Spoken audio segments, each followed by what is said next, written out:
আসসালামু আলাইকুম। আজকে আমি একটি মজাদার রেসিপি শেয়ার করব। ভীষণ মজার একটি মুরগির মাংসের রেসিপি শেয়ার করব। অনেকেই অনেকভাবে মুরগির মাংস রান্না করে খেয়েছেন। আজকে আমি মুরগির মাংসটা একটু ভিন্নভাবে রান্না করব।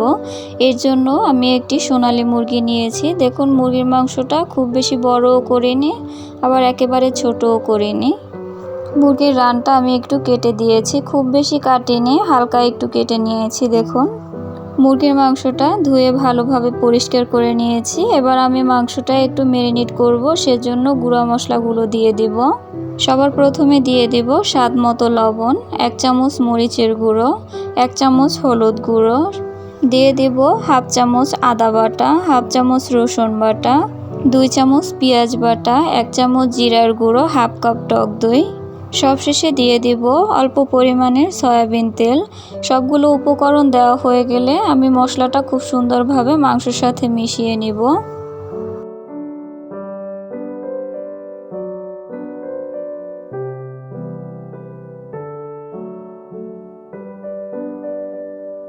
সবগুলো উপকরণ মাংসের সাথে খুব সুন্দরভাবে মাখানো হয়ে গেলে এবার মাংসটা আমি আধ ঘন্টা ম্যারিনেট করে রাখবো। মাংসটা রান্না করার জন্য সবার প্রথমে চুলায় একটি প্যান বসিয়ে এতে পরিমাণ মতো সয়াবিন তেল দিয়ে দিয়েছি, আর দিয়ে দিব 1 কাপ পেঁয়াজ কুচি। পেঁয়াজটা একটু হালকা করে ভেজে নিব। পেঁয়াজটা হালকা করে ভাজা হয়ে গেলে আমি এখানে কিছু গরম মশলা অ্যাড করে দিব। দিয়ে দিলাম 3 টুকরো দারুচিনি, 3টা এলাচ, 2টা তেজপাতা। পেঁয়াজটার সাথে গরম মশলাটা খুব সুন্দরভাবে ভেজে নিব। পেঁয়াজটা আমি বেরেস্তা করে ভেজে নিব।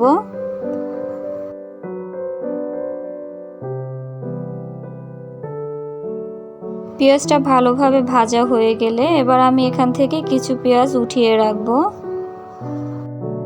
মশলাটা ভালোভাবে কষানোর জন্য আমি এখানে 1.5 কাপ পরিমাণের পানি দিয়ে দিলাম।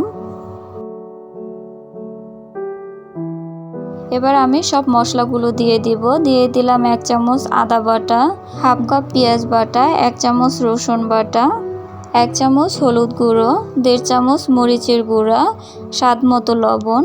সবগুলো উপকরণ দিয়ে এবার আমি মশলাটা খুব সুন্দরভাবে কষিয়ে নিব। মাংসটা রান্নার ক্ষেত্রে মশলাটা যত সুন্দর কষাতে পারবেন মাংসটা খেতে তত ভালো লাগবে।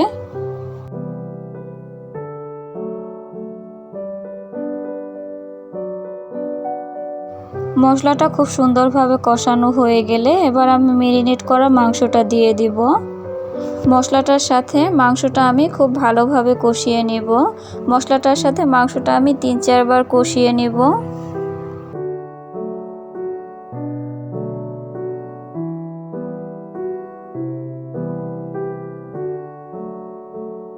অনেকে আছেন মাংস রান্না করেন খুব বেশি নরম হয়ে যায়।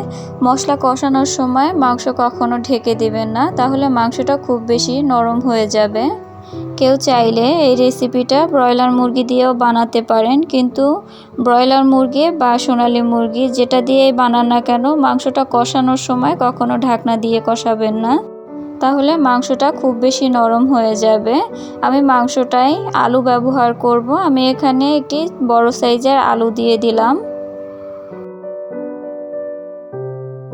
মাংসটা খুব সুন্দরভাবে কষানো হয়ে গেলে এবার আমি মাংসটা রান্না হওয়ার জন্য পরিমাণ মতো পানি দিয়ে দিব। আমি যে মাংসে পানিটা ব্যবহার করেছি এটা আমি গরম পানি ব্যবহার করেছি। চেষ্টা করবেন গরম পানি ব্যবহার করার কারণ গরম পানি দিয়ে যদি মাংস রান্না করেন তাহলে মাংসটা খেতে বেশি ভালো লাগবে।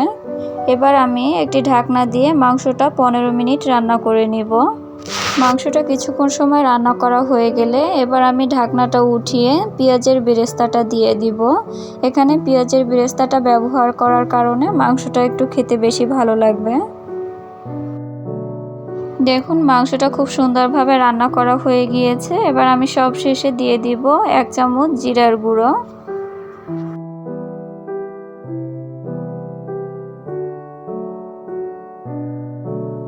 দেখুন, মাংসটা খুব সুন্দরভাবে রান্না করা হয়ে গিয়েছে। মাংসটা দেখতে যতটা লোভনীয়, খেতে ততটাই মজার। মাংসের রেসিপিটা এতটাই মজার, ছোট কিংবা বড় যাকেই খাওয়ান না কেন খুব মজা করে খাবে। দেখুন মাংসের ঝোলটা কত সুন্দর ঘন হয়েছে এবং মাংসটাও খুব সুন্দরভাবে সেদ্ধ হয়ে গিয়েছে। এই মাংসের রেসিপিটা রুটি কিংবা পরোটা বা ভাত যে কোনো কিছুর সাথেই খেতে ভালো লাগবে। রেসিপিটা এতটাই মজার। মাংসের রেসিপিটা যদি ভালো লেগে থাকে একবার হলেও ট্রাই করে দেখবেন, আশা করি ভালো লাগবে।